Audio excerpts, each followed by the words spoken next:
lopen weer gaan schonkelen. Tot volgend jaar. De vastelovend is gedaan. Tot volgend jaar. Ja, deze prins die stellen voor. Tot volgend jaar. Dan sta ik hier weer zo'n weg. Maar het is wat het is. Ik weet nu wat het is. Ja, heel apart eigenlijk is dat wie het ontstaan is, eigenlijk Frans de won. En dan zou ze eigenlijk denken dat de carnavalsvereniging dat breed draagt. En toen hebben ze een aantal gulpenaren bijgepakt, die wel her en der van alles wonen het regelen. En zijn toen eigenlijk meteen naar de brouwerij gegaan, want ja goed, als er een gulpigheid gevierd wordt, dan wordt de brouwerij erbij gehaald. Ieder herrgård van Limburg had gemaakt, doch hij dat gans nog mijn geschmaak. Je ziet super! De wereld is een wonder. En dus ook Jan Halmans, en die was echt meteen vanaf het begin heel enthousiast van ja, de moet het met doen en we moeten de brouwerij en gulp op de kaart zetten. Ja, dat klopt inderdaad. Het was ook een heel leuk initiatief en ik heb ook aan het initiatief en ook aan die beginfase heel leuke herinneringen. Ik weet dat voor toevallig Tjeu Severijns en ik vertroffen is in de Zwarte Ruiter. Een beetje dubben over carnaval en ook samen constateren dat carnavalsdeen zich toch moeizaam ging. Het regende heel hard en we wilden naar Maastricht, zoals zoveel mensen in die tijd, die net niet op skivakantie waren. En toen zeiden we gaan toch nog even schuilen in de Zwarte Ruiter. En toen kwam ik er binnen, dan zat er John. En jij wou zeker ook naar Maastricht gaan. En waarom blijven we niet hier? Dat was het begin van een gesprek, John Halmans. Even later, toeval bestaat niet, sloot Frans Kronenberg ook nog aan. En ja, toen is eigenlijk dat eerste zaadje gelegd van vermoedigheid met de gedachte van kunnen we toch niet het groots organiseren in het belang eigenlijk van het Heuvelland met een leuke activiteit op carnavalsdinsdag. Gulpen, wat doet het? Er wordt de optocht en dan wordt het afgelopen. Er worden gulpen sterven op het sterven en dan doet het. Er wordt niks meer. De cafés worden leeg. Er zitten 3 man in een teek en dat wordt daar nog. En toen was dus op een gegeven moment was de conclusie van we gaan er iets aan doen. En John beloofde als jij met een goed plan komt en met de goede mensen, dan starten we met €5.000 als sponsoring. En toen had zich eigenlijk een kliek gevormd, met allemaal lui uit Gulpen en ook wel een aantal relaties van Frans Kronenberg. En die zijn toen de stichting eigenlijk begonnen. En die hebben zich toen dit feestje laten invallen. Ik dacht toen, je moet je onderscheiden, dus je moet iets verzinnen wat niet al is. Nou, er was nog geen finale. En voor een dag hier in Gulpen vergunt je het nu toevoegen aan het stukje cultuur carnaval. We hebben de opening in Maastricht, we hebben de zoompool in Venlo. En nu, ja! En prachtig, tot der van de boven de Oost gekomen zijn, dat zie je dat. Die Gulpen wordt het nooit gedaan. En ja, dan merk je wel dat vanuit andere dorpen wordt dan toch wel zo gaat, wat betekent dat? Wat gebeurt nu in het Heuvelland? En daar komen ook wel, de geluiden worden allemaal positief in dit iets. Ik denk toch dat de omvang van de vastelandsfinale vanaf het begin af aan al zo groot bedoeld was eigenlijk. Dat in de dorpen was het niet zo groot. Men zocht het eigenlijk, althans een aantal organisaties zocht dat als een bedreiging. En ze hebben het nooit opgevat, maar we worden er wel mee geconfronteerd. Dus we hebben ook heel goed actie op ondernomen. Daar had met name Tjeu en Frans hebben best nog het masseerwerk ook moeten verrichten om jullie toch ervan te overtuigen dat het ook voor hun toegevoegde waarde zou hebben. We komen naar buiten en denken van, dat zal omarmd worden, dit wordt het. Het resultaat, het werd een opeenhoping van mensen die tegen ons waren, die ons vervloekten in de carnavalswereld, de carnavalsvereniging. Jullie maken het hele carnaval kapot in het Heuvelland, in de dorpen, et cetera. Voorhand dat toen in eerste instantie de gemeente erbij betrokken. Alle carnavalsverenigingen uit Gulpen werden uitgenodigd op het gemeentehuis, wat te denken wat voor plan waren. Voorhand hebben we gezegd, 8 uur is de Gulpen afgelopen. De kinderen nu blijven, ik ga niet zeggen, ze moesten heen gaan, maar de lui zijn vrij voor de heen te gaan. Want in de carnavalist schuurt altijd in zijn eigen plaatsje het carnaval af. Maar dat wordt nog niet in dank afgenomen door die carnavalsvereniging. Die zag het toen en zegt dat maar niet, help. Du kunt bij ons nooit meer zingen. Du gaat al kapot maken, dat is afgelopen. Ik zeg, dan heb ik even dingen gezegd, luister jongens. Ik ga het gedaan voor het algeheel. Ik heb één deel, zing daar nee, dat is het goed, dan kom je niet meer. Ik ga gelukkig in de volle agenda. Maar ik wil dat doordrijven. Maar de grote woede daarna bleef. En met name in Mechelen werden Frans en ik dat gewaar, want we hadden ook nog bedacht dat op het moment dat je daar behoefte aan hebt, zorgen wij ervoor dat artiesten die hier optreden, daarna in jouw dorp optreden. En gratis. En we hadden bedacht, we steunen de jeugdcarnavalsverenigingen en ieder jaar een andere. En wat de woede in Mechelen groot was, wilden we in Mechelen beginnen. Frans en ik lopen met een envelop daar naartoe. Er zat een behoorlijk bedrag in. We komen bij de tent in Mechelen dat jaar aan. En er wordt gezegd, stop. Jullie komen niet binnen. Je kunt hier de envelop aangeven, want Frans had die bij zich. Hier afgeven en dan zorgen wij wel dat hij op de juiste plaats terechtkomt. Hier heb je 1 consumptiebon, maar daarna graag dat jullie vertrekken.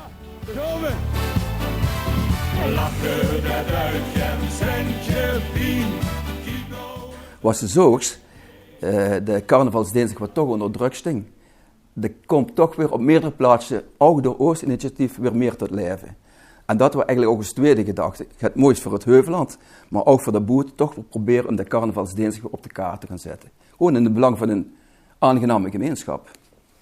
Ik denk dat we anders, als we dat echt hadden gemerkt dat het in de dorpen eigenlijk helemaal niet meer ging, ja, dan stop je daar toch mee. Dan stop je daar toch mee.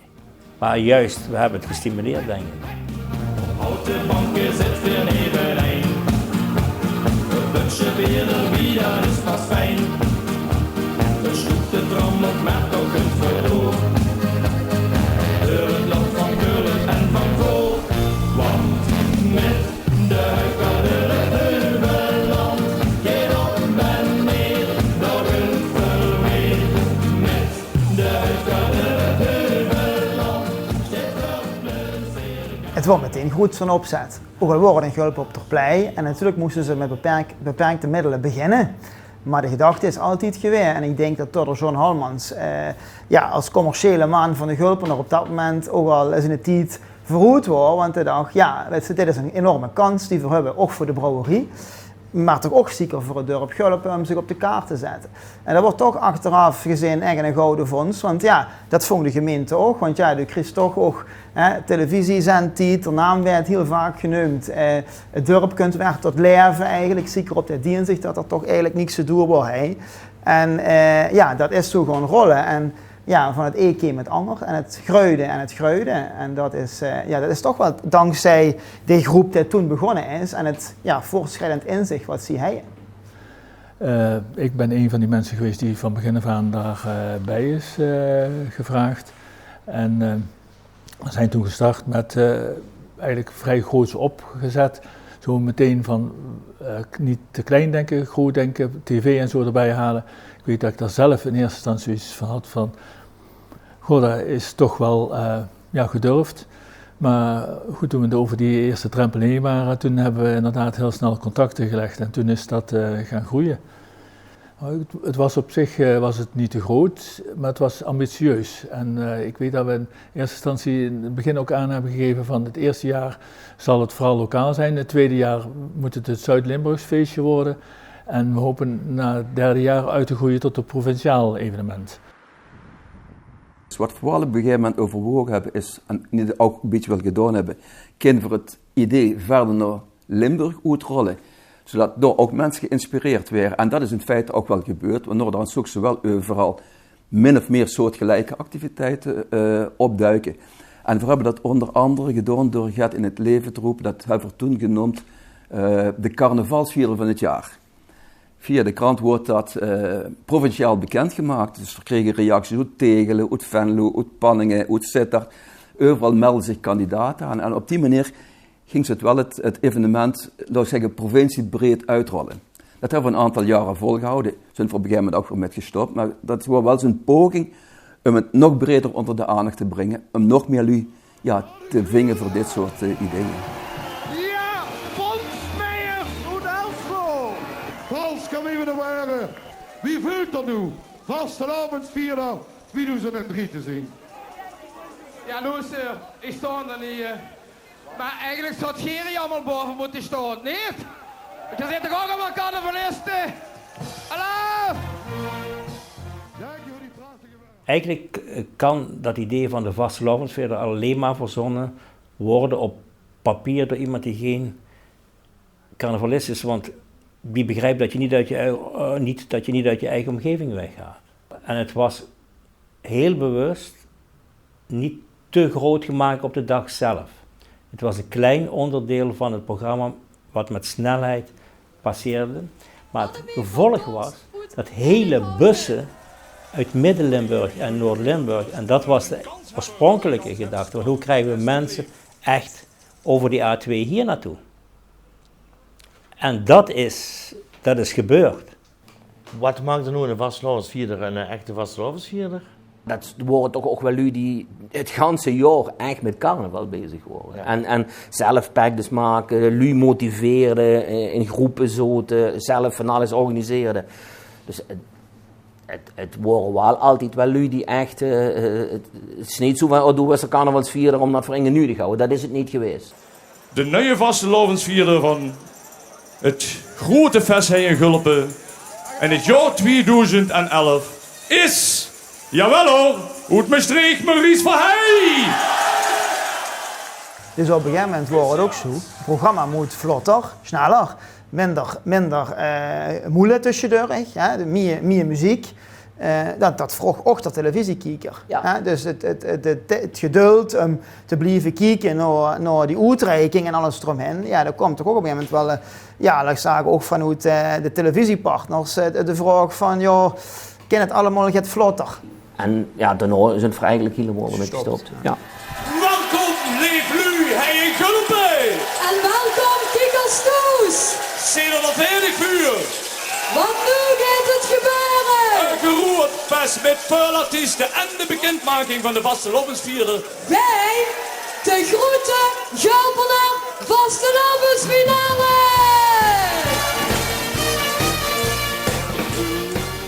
Maar ik heb het dus nooit als sponsoring gezien, om het zo maar te zeggen. Het wordt veel met de inbreng van die waardes van die brouwerij in dat evenement. Dat vond ik echt essentieel. En wij doen niet heel veel festivals door het land heen. Dit is een van de weinige festivals waar we echt met veel focus aan deelnemen. Het is in het eigen dorp, het is carnaval, het zegt iets over onze eigen cultuur. En dat vinden we echt van groot belang, ja. Het risico zit er in het feit dat de wet nooit hoe zich dat evenement gaat ontwikkelen. Als het evenement in een soft wordt, dan straalt het natuurlijk ook uit op de naamgever en op de hele organisatie. Dus dat is wel een risico tussen aanhalingstekens, denk ik dan. Dus daar moesten we wel alert op zijn. Dat vind ik trouwens erger dan dat financiële verlies, ook tussen aanhalingstekens, om het zo te zeggen. Maar dat is nooit aan de orde geweest. We hebben nooit calamiteiten gehad, nooit vervelende incidenten. Godzijdank. Daar wordt wel echt op gelet. Geen gekkigheid met extreem drankgebruik. En het tijdstip nodigde ook te veel niet uit. Het wordt tussen 5 en 8. En mensen komen fris en vrolijk naar binnen. En om 8 uur wordt het gedaan. En de meesten worden toch gefascineerd door de optredens die er worden. En misschien gaat het minder door de tap. Maar goed, dat wordt dan maar zo.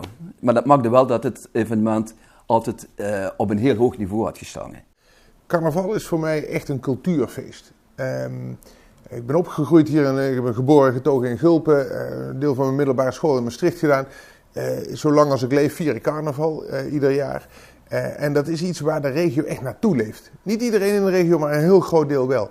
En dat is een echt volksfeest. Een van de echte klassieke volksfeesten die we hebben hier in de regio.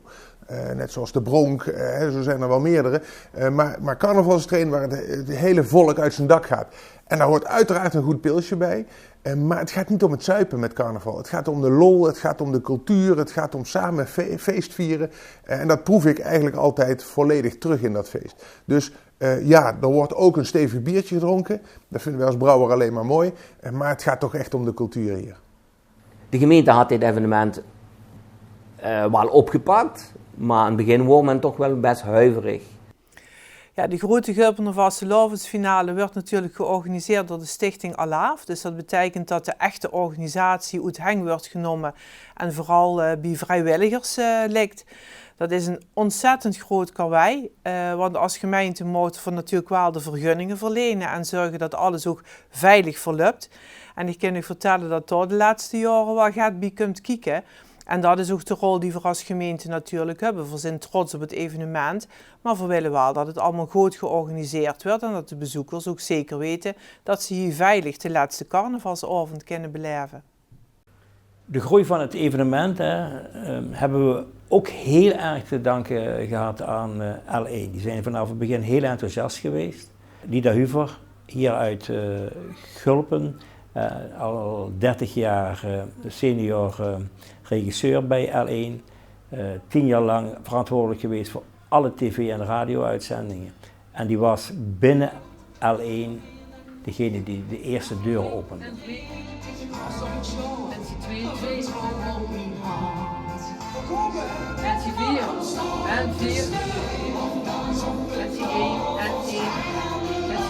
Wat ik zo mooi vind aan Gulpen is eigenlijk dat het ook een familie-evenement is. En dat er echt heel veel gezinnen komen met kleine kinderen. En dat zie je op veel grote pleinen, is het jeugd en volwassenen. Maar de kinderen, dat zie je echt in Gulpen. En dat is toch een concept wat de organisatie had gemaakt, wat wel heel bijzonder is. Dat vind ik knap. Maar we hebben een interview voorzien, Jarijn. Dus ik denk dat je langzaam naar achter moet gaan.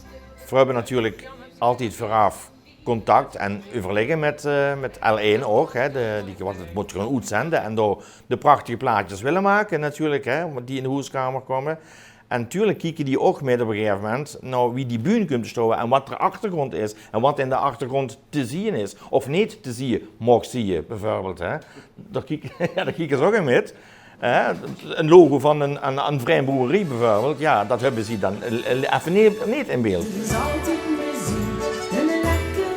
Er is een rond podium geweest en dan is het toch weer een vierkant podium of het is hoger, het is liger.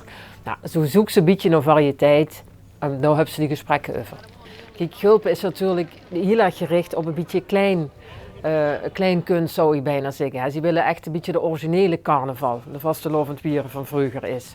Dus die zijn niet van de boom boom boom muziek, de disco, dat het echt met beats en daar zien ze helemaal niet van. Dus die willen het klein houden. Nou, zo moesten ze dat dan ook als L1 in beeld brengen, dat het klein is, dat het intiem is. Nou, daar hebben ze het met elkaar over en die organisatie die staat toch heel erg voor open. In Gulpen zien ze allerhartelijkst en ik ben zelf van Gulpen, dus ik voel die gastvrijheid nog dubbel, want ik kom allemaal mensen altijd tegen die mij nog kennen, dus voor mij is het helemaal thuiskomen. Maar die organisatie heeft dat echt perfect geregeld, dus dat hebben ze echt heel fijn.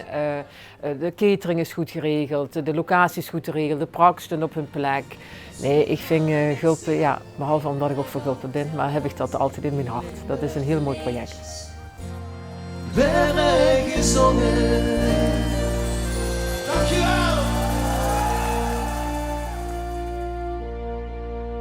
Bij de Fred Bendemacher, die in de Dorpstraat natuurlijk woont en de zaak toen hij.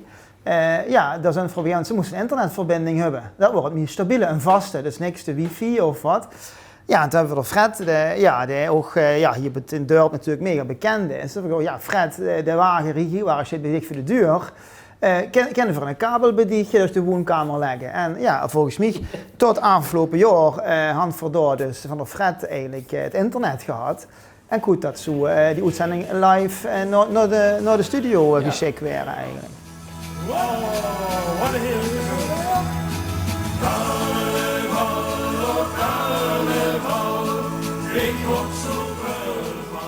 Voordat ik überhaupt bij het bestuur kwam, toen heb ik met Huub samen als Limbo Express hier mogen optreden.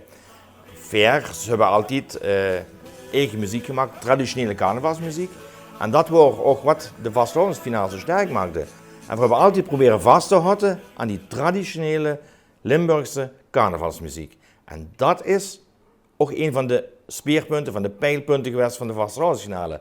Daar voorkomen jullie ook. Dus geen boom boom boom, geen live orkesten, geen Dutch eigenlijk. Een paar gewoon een keer mis. Een paar klinkt niks nou.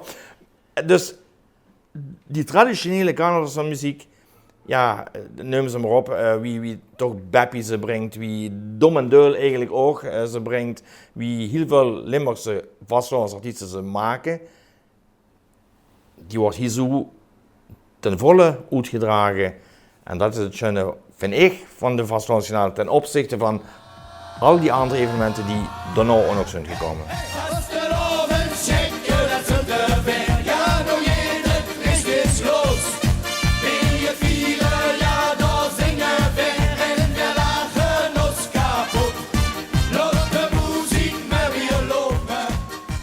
Bij ons is ook immer heel belangrijk, carnaval soll einfach zijn. Als de lui eenmaal je hoort aan, dan moeten de kinderen mitzingen. Niet simpele refreins. En dat is de bedoeling.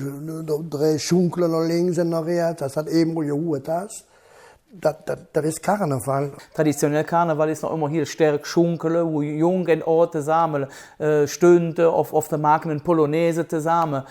Dat is traditionell en moet bewacht werden. Wie Roger auch sagt, wir versuchen immer simple Texte zu singen, die auch einfach mit singen sind. Was auch nicht immer einfach ist zu singen. Das muss man sich immer überlegen, wie man das so jetzt macht. En dat is die Tradition, en die moet man hoorhouden. Man muss auch bedenken, was veel heutzutage passiert auch, man mischt Karneval mit Ballermannmusik. Und das versucht wir zu trennen. Also, das ist auch, dafür ist auch vielleicht eine Grund, dass wir in der Wintermonde in der Karnevalszeit optreten, nicht das ganze Jahr. Für wieder Karneval zu pflegen.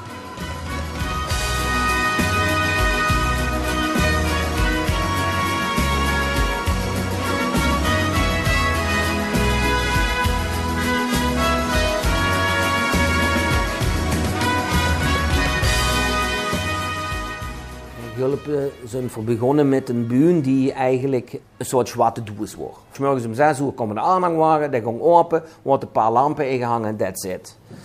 Later zijn we echt naar een bühne gegaan die in de dorpsstraat stond. Maar dat was ook een vierkantige bühne, daar hangen lichten in en that's it. En op een gegeven moment wordt het verhaal, we willen wat anders. En dan wordt het best moeilijk. Ja, en toen kwam ik met een rond podium, want dat had ik ergens op tv gezien. Maar daar waren ze eigenlijk op tegen allemaal.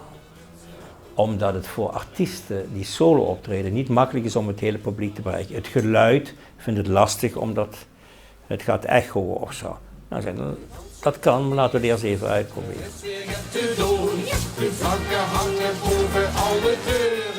Maar ik vond dat geweldig toen dat de eerste keer was, dat podium met al die dingen van bovenaf. En dat bewegen, want je bent heel dicht. Je hebt ook contact met je mensen. Hè? Je wisselt als je met 2, 3 mensen bent. Alleen is het moeilijk om zo'n heel podium te bestrijken en zo. Is de deur van carnaval. Lol en plezier van de burger tot de oven. Goed, geen en geun, zussen doen weer overal. Wat we niet mogen vergeten is dat we binnen het comité natuurlijk, ieder had zijn kwaliteiten, maar ook op dat pleincomité, of de pleincommissie, daar zitten toch wel een aantal lui in die goed onderlag worden en nog van aanpak wisten. Hè. Als ik zeg maar de Rob van Mandroer, Jos Habes, de Ralf Vonkenzieliger, dat zijn toch jongens die in die dag voor en na het evenement, samen met onze voorzitter natuurlijk, die ook niet stil kunnen blijven zitten, volle er tegenaan gingen. Of het maandag, carnavalsmaandag, worden hier al spullen afgeleverd. Maar we moesten wachten tot er carnavalsdinsdag wordt.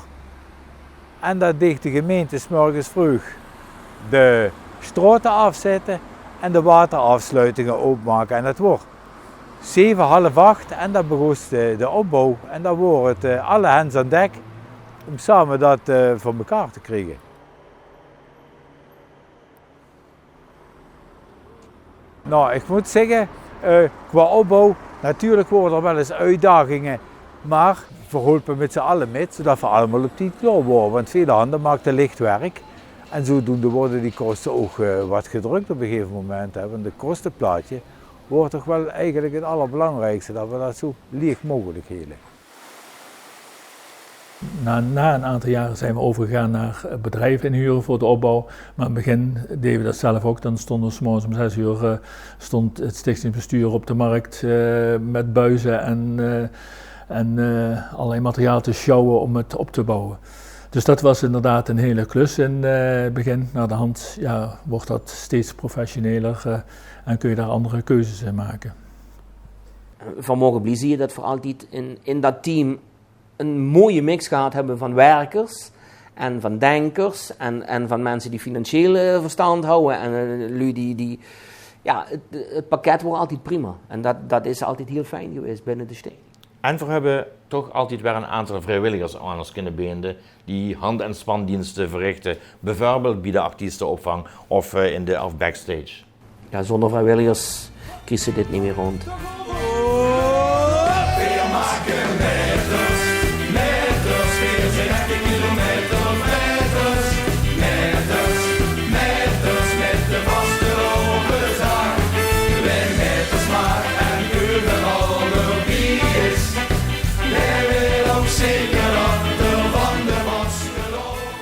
En dan houdt het over de roeming van de artiestenopvang.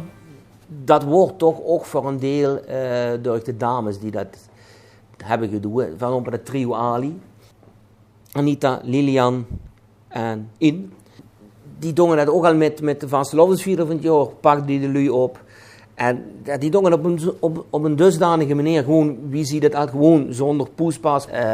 Die hebben echt super werk verricht. Verdedigen eigenlijk het ontvangst van de artiesten, het ontvangst van de carnavalsvierders. Verdedigen ook de ganse catering. En dat deed voor echt helemaal zelf. Toen ging voor zelf naar de macro, naar de winkelen, het s'avonds. Vermaakte alles zelf klaar. Dus verdedigen eigenlijk in het begin echt alles zelf. Ja. Verholen is een beetje bezig met het entertainen van de sponsoren. Dat is toch wel wat voor heel geer deunt. Ja. Gewoon met lui bezig zie je, gaat autoten en... het wordt eigenlijk een feestje op zich. Al daarboven wordt het ook al een feestje op zich. Ja. En dat wordt van een Berliner bol en een gewone herring met een broodje, met boter en met huidvlees. Echt heel basic. En het wordt super gewaardeerd door de sponsoren en de lui die daar aanwezig waren. Gewoon omdat het zo normaal was. En ze waren dik gewend dat alles over de top was. Dat alles in hullen en vullen was. En dit wordt een ganz andere beleving voor hun. Het wordt niet alleen dat we boven waren, maar het verdedigen dus gewoon ook met opbouwen. Verlogen op de grond met kabelen te slepen, verlogen, het 's morgens vroeg al om 7, 8 uur door. En dan deed we met opbouwen, egal wie of wat het moest zien. Al moest voor onder de kabelen durk of onder de toffelen durk of alles klaar. Dus verdedigen gewoon ook met opbouwen. Ja. Als we dan de dinsdagsavonds, als het afsluiting wordt en verstongen of op het podium of verkeken al eens uit de rood bij de zwarte ruiter. En de zoog zit, dat wordt gewoon kippenvel. En dan dacht ze van, zo, daar heb ik toch aan metgewerkt. Ja. Dat wordt gewoon, dat is gewoon geweldig. Ja. Heel mooie herinneringen. Ja.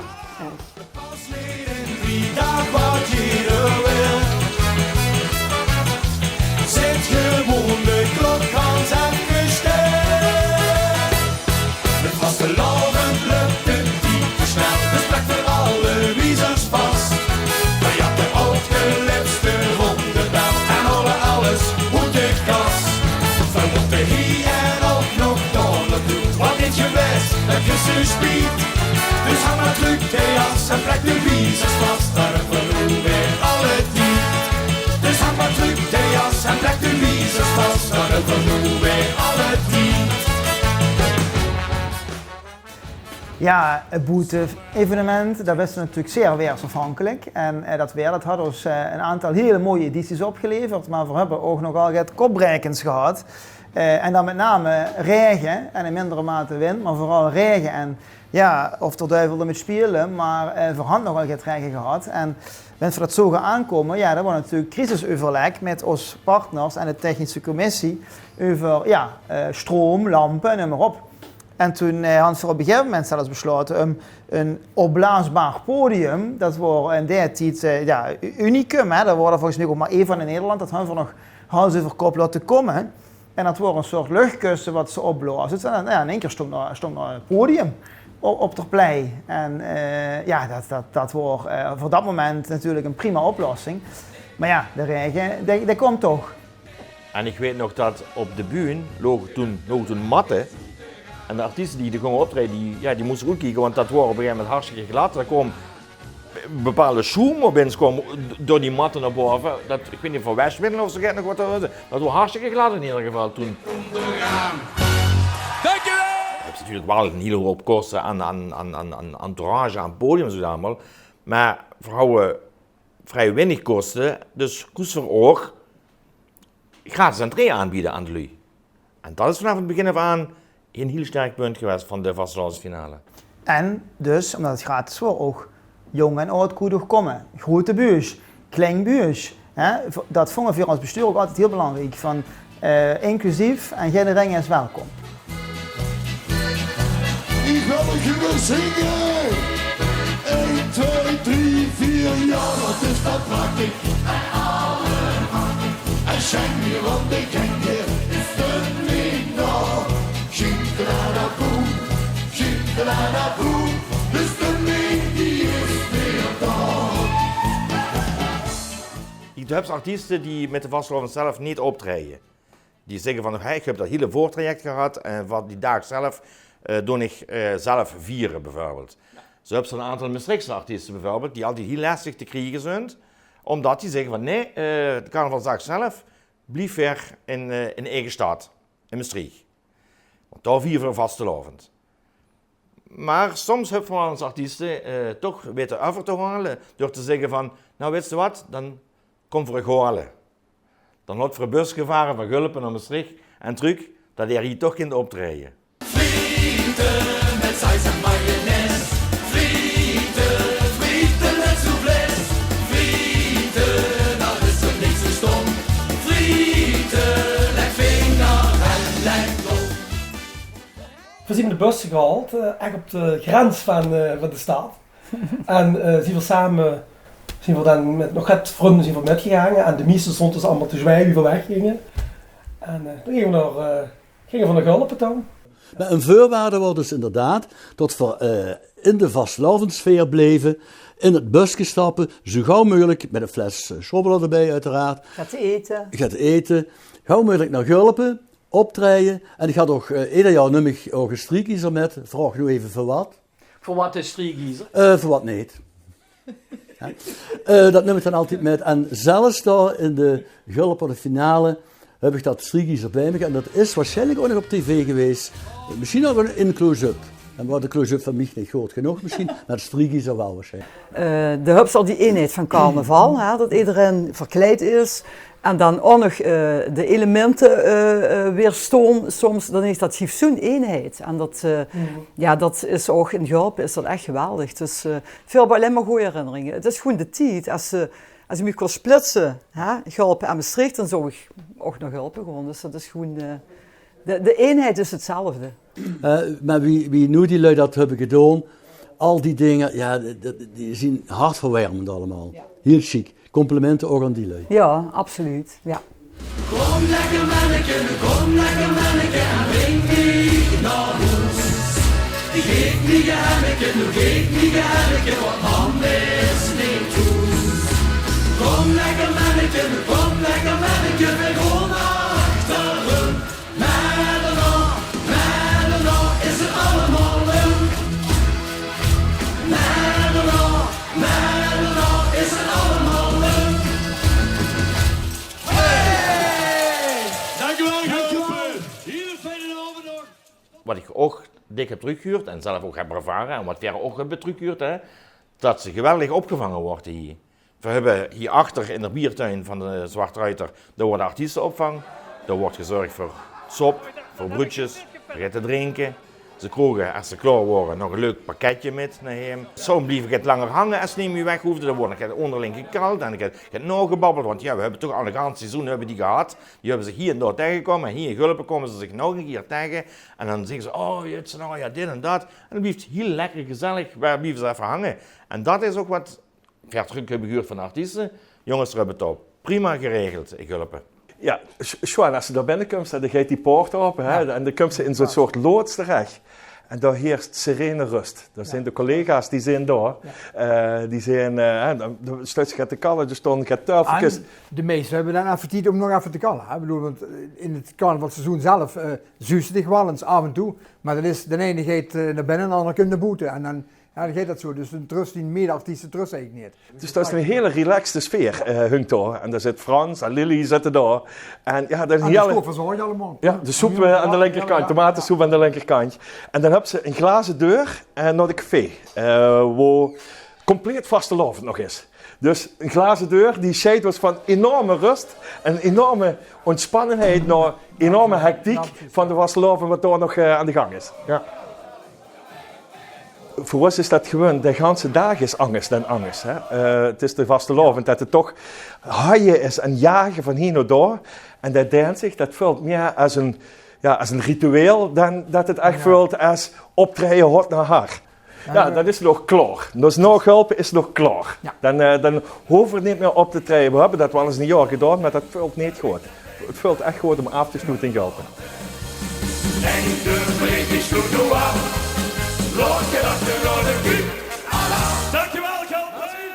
Kijk, zo'n evenement kan ze niet organiseren zonder dat ze geld has. En dat geld moet grotendeels van sponsoren komen. Anders kan ze dat überhaupt niet draaien. We vinden als bestuur allemaal prodeo, maar ja, het podium neerzetten, leeg geluid, beveiliging, dat kost gewoon geld. Dus het wordt op een gegeven moment ook wel duidelijk, ja, er moet een flinke groep sponsoren vinden. Nou ja, gang dat maar eens toe in het Heuveland, dat wordt niet zo makkelijk.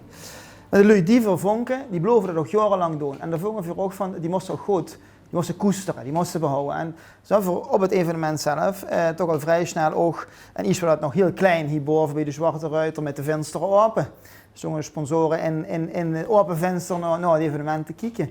Maar ja, verwoed groter, dus dat past niet meer. Dus dat past allemaal niet meer boven in het cirkeltje. En toen zijn voor mij de zogenaamde VIP-deck, VIP-podium begonnen.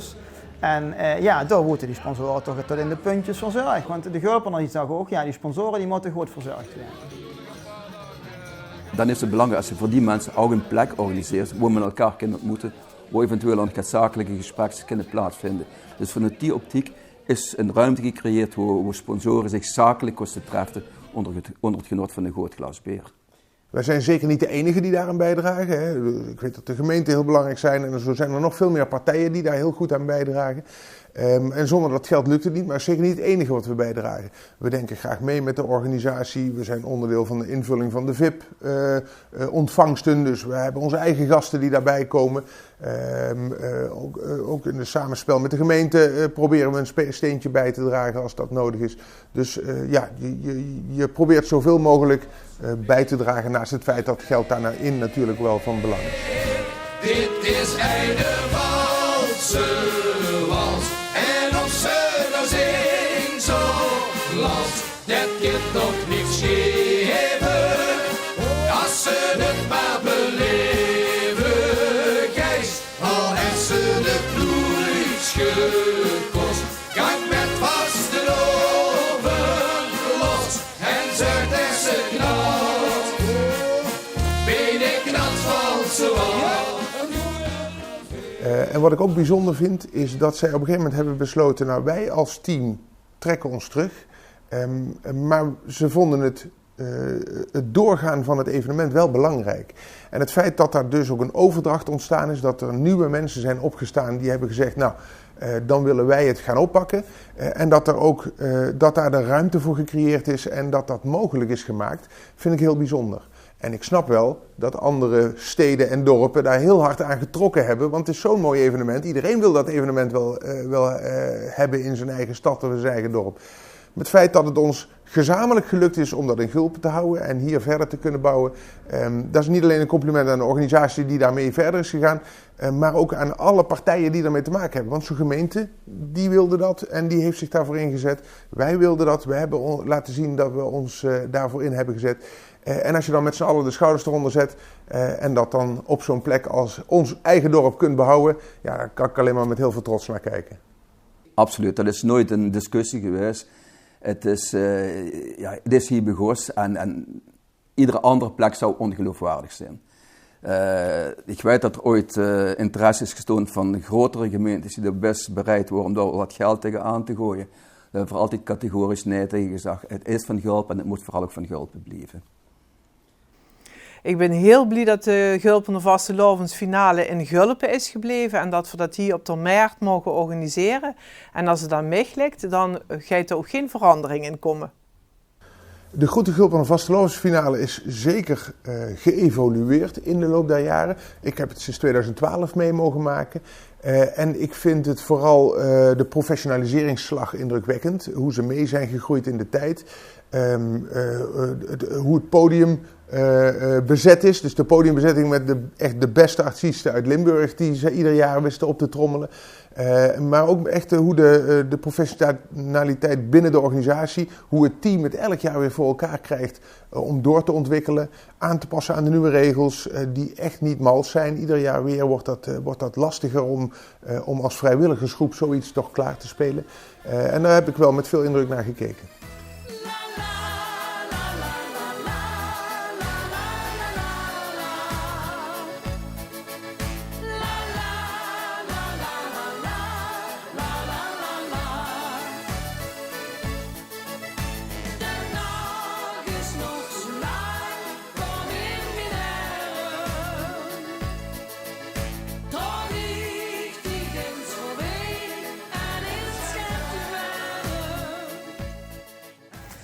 En in die tijd zag het toenmalig bestuur ook van, er moet een comité van aanbeveling komen om dat evenement naar een grotere hoogte te brengen en een soort ambassadeurs om dat evenement te verzamelen.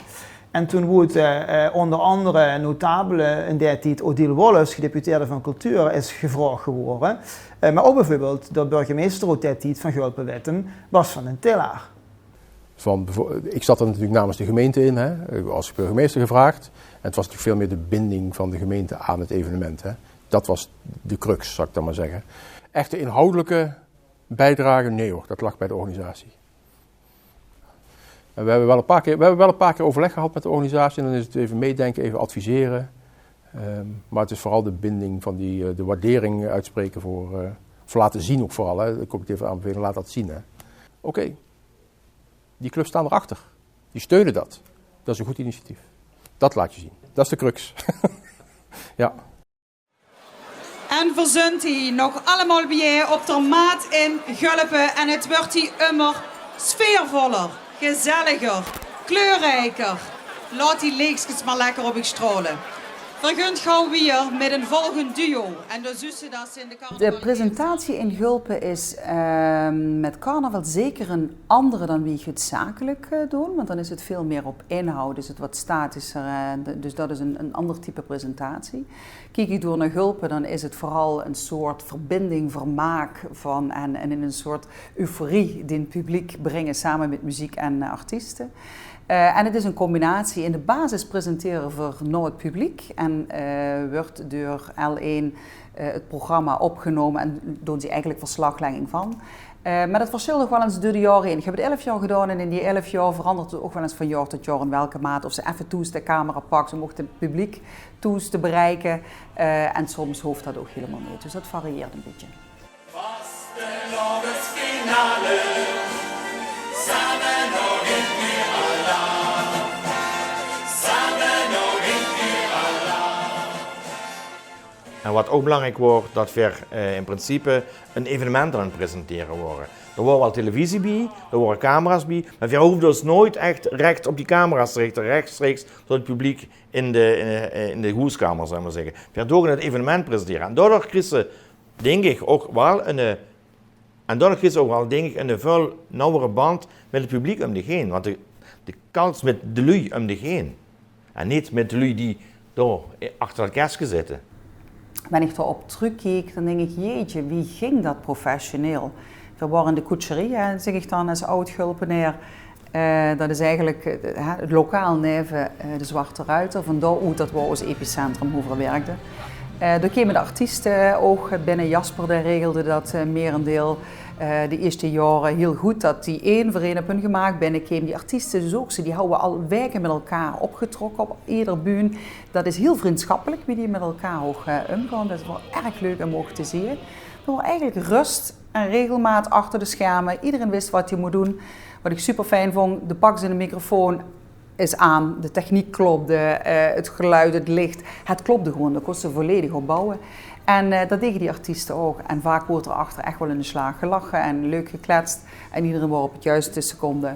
En alleen houden ook nou toe zich op die bühne. Nadat we gestopt zijn als stichting, heb ik samen met Astrid wel nog één keer de vastelandsfinale mogen presenteren. Want dat wordt onze gezamenlijke 11e keer. En het wordt, wie ze Maastricht zeggen, chevrooien. Ja, en dan is het nu toch echt bijna afgelopen. Wat blijft het toch altijd zo?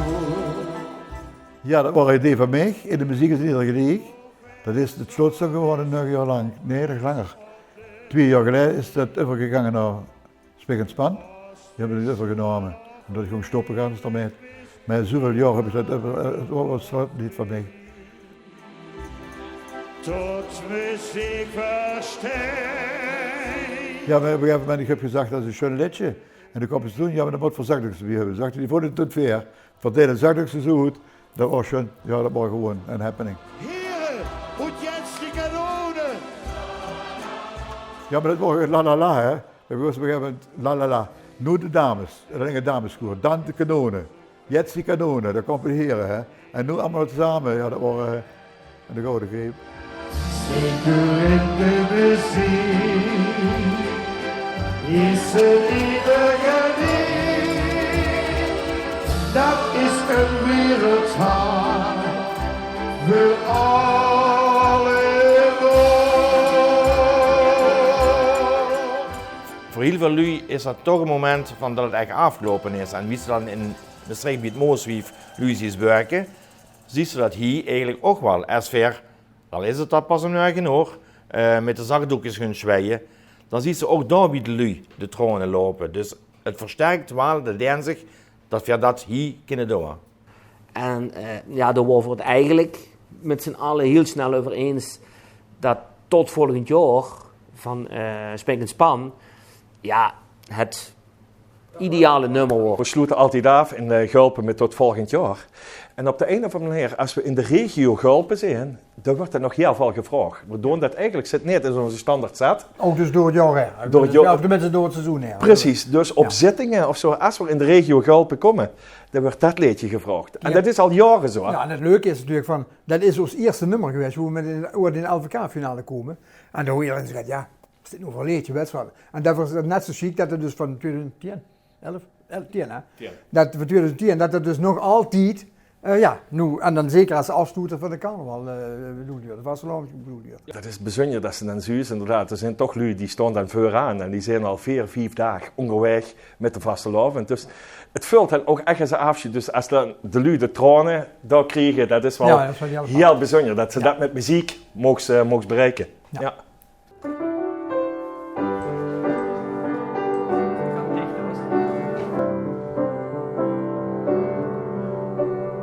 Het effel gaat zo erbij, hè? Ja. Dus den zegenavond, dit was vast te loven, de chicste wat ik ooit heb beleefd. Tot prins uit verkoren, dat wou ik al jaren, ik heb mijn droom nog geleefd.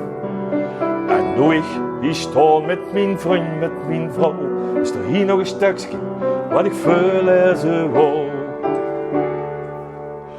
Tot volgend jaar, de vastelavond is gedaan. Tot volgend jaar, ja, deze prins laat stillen troon. Tot volgend jaar, dan sta ik hier weer zomervrij. Maar het is wat het is, ik weet nu wat ik is. Ik heb de vaste loven, tot volgend jaar. Van de optocht genoten, wie dat wordt door de stroom. Wat maakt dit evenement zo uniek? Dat is de locatie. Dat zijn de mensen die er naartoe komen. Dat zijn de mensen hoe ze zich uitdossen. En dat is naast het kleinschalige toch ook het gevoel. Dit is een afsluiting die bij mij past.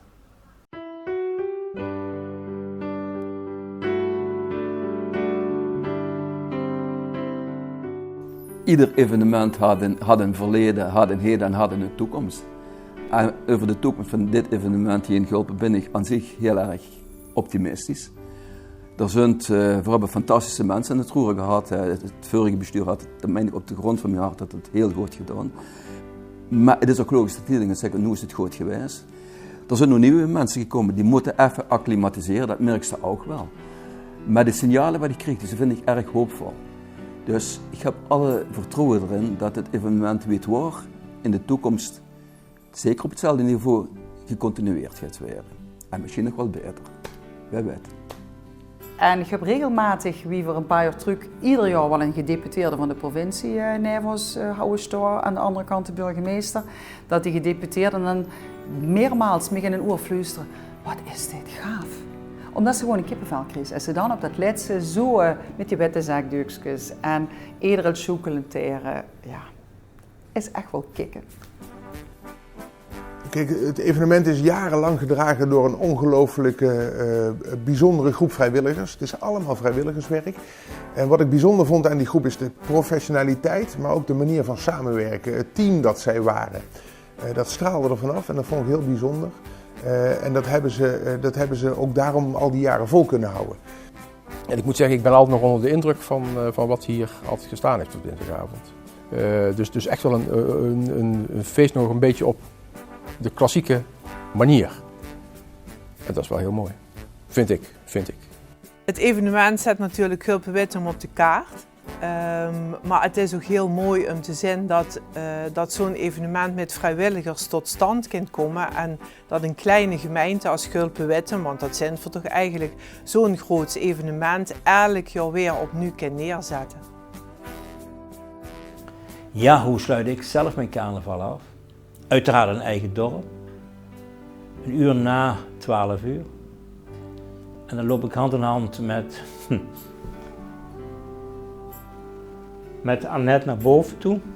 En dan zingt ze tot volgend jaar voor mij. Ja, tot volgend jaar is voor mij echt de ideale afsluiter. Voor de ganse vastelovend. Of dat nu voor Gulpen is of overal anders. Dat geeft aan wie ze zich voelt. En op dat moment klopt dat ook gewoon zo. En ik ben blij dat voor het jaar heb ik kunnen doen. En nu ik sta met mijn vriend, met mijn vrouw, is er hier nog een stukje wat ik veel lezen wil. Nee, ik ben alleen maar blij dat je Schulpen dat op de buurt kunnen brengen. Ooit kunnen dragen tot een festijn, wat het geworden is. Daar ben ik blij voor, dankbaar. Dat ik gewoon jong wat ik ben. Ja, sentimenten. En dingen wat zoveel teweeg brengt, dat ik het alleen maar stolz zie. Dat ze er oprichter is. Maar het is wat het is, ik weet nu wat ik mis. Ik heb de vaste lovend jaar tot volgend jaar. Johan, met die valse piano, top.